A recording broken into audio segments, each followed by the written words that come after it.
Hello viewers, অনেকদিন পর দিগন্ত পরিবহনের লাক্সানা শেপের হাইডেক বাসের ফুল রিভিউ নিয়ে হাজির হয়েছি। আমি যতগুলো লাক্সানা শেপের হাইডেক বাস দেখেছি, আমার দেখা মতে এই বাসটি বেস্ট। এই বাসটি বানানো হয়েছে আমাদের দেশীয় body builder company Mustafa engineering workshop থেকে।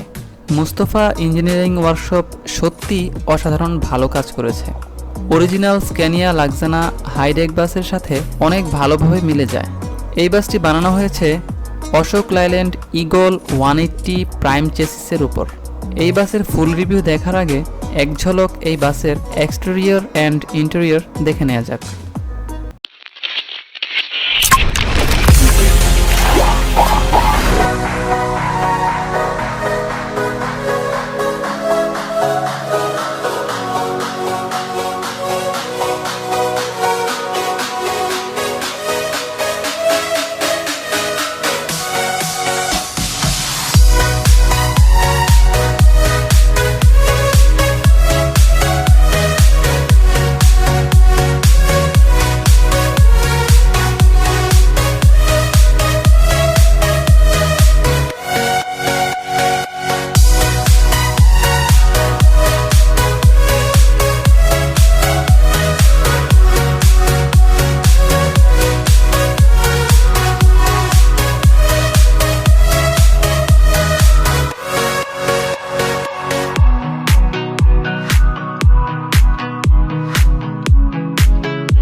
এই প্রথম দিগন্ত পরিবহনের বহরে যুক্ত হলো 2 ইউনিট লাক্সানা শেপ হাইডেক বাস।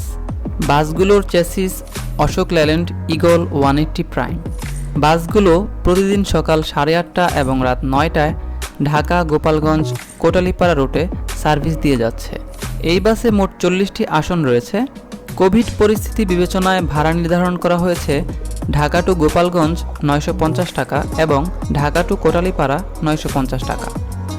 ইন ফিউচার এই বাসের রেগুলার ফেয়ার 650 থেকে 750-এর আশেপাশে হতে পারে। এই বাসের সিট অন্য সব 40 সিটের বাসের তুলনায় একটু বড় মনে হয়েছে। বাসটি ওয়েল ডেকোরেটেড, মাঝের করিডোরের স্পেস কম লেগেছে আমার কাছে।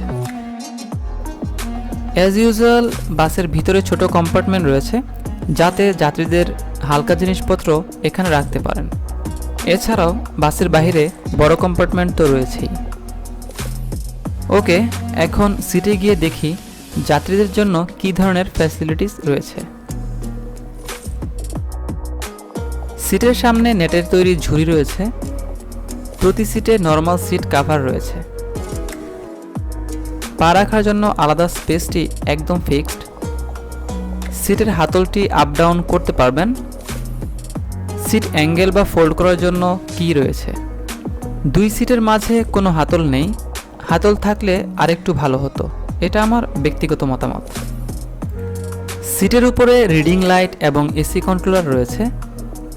রিডিং লাইট এখান থেকে অফ অন করতে পারবেন।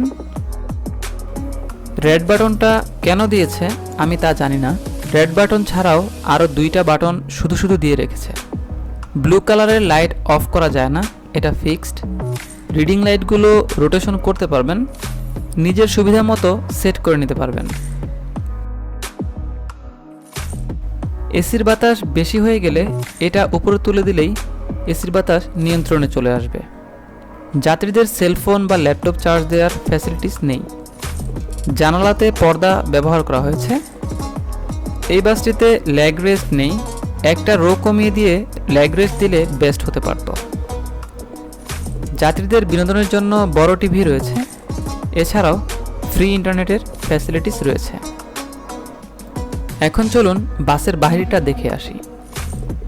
এই বাসের সামনের লাইটগুলো অনেকটা কেকে ট্রাভেলস হাইডেক বাসের মতো। কেকে ট্রাভেলস হাইডেক বাসে এই টাইপের লাইট ছিল। এই লাইটগুলো রাতে অনেক সুন্দর লাগে। কেকে ট্রাভেলস হাইডেক বাসের লাইটিংগুলো দেখে নিন। এই বাসের পিছনের ব্যাক সাইডটা অনেক ভালো হয়েছে। মোস্তফা ইঞ্জিনিয়ারিং ওয়ার্কশপ সত্যি অসাধারণ কাজ করেছে। এই কাজের জন্য বাহবা পেতেই পারে। এনিওয়ে, এই ছিল এই বাসের ফুল রিভিউ। অন্য আরেকদিন অন্য কিছু নিয়ে হাজির হয়ে যাব।